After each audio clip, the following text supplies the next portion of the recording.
খাগড়াছড়ির দীঘিনালায় স্থানীয় দুপক্ষের সংঘর্ষের জেরে আগুনে পুড়িয়ে দেওয়া হয়েছে অর্ধশত বসতবাড়ি ও দোকানঘর।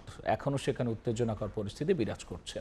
বিকেল ৫টার দিকে লারমা স্কয়ার এলাকায় এই ঘটনা ঘটে। পুলিশ জানায়, নোয়াপাড়া এলাকায় বুধবার মোহাম্মদ মামুন নামের এক ব্যক্তিকে মোটরসাইকেল চুরির অভিযোগে বেধড়ক মারধর করা হয়। গুরুতর আহত অবস্থায় তাকে সদর হাসপাতালে নেওয়া হলে চিকিৎসক তাকে মৃত ঘোষণা করেন।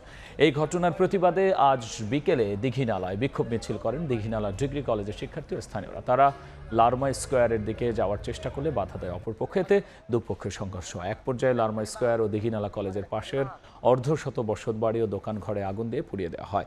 খবর পেয়ে ঘটনাস্থলে পৌঁছে পরিস্থিতি নিয়ন্ত্রণে আনে পুলিশ, সেনাবাহিনী ও বিজিবি। এন্ডি বাবুসুরা তুলে জানা দরকার আগে মিরুং সাইড বেক কানিতু বাগে আততে বেক উজে জানা যে দরকার আগে আবো হিয়াতত নে দিবেলন ও তা কে হারাপ দে বেলং আমিও পরিকল্পিত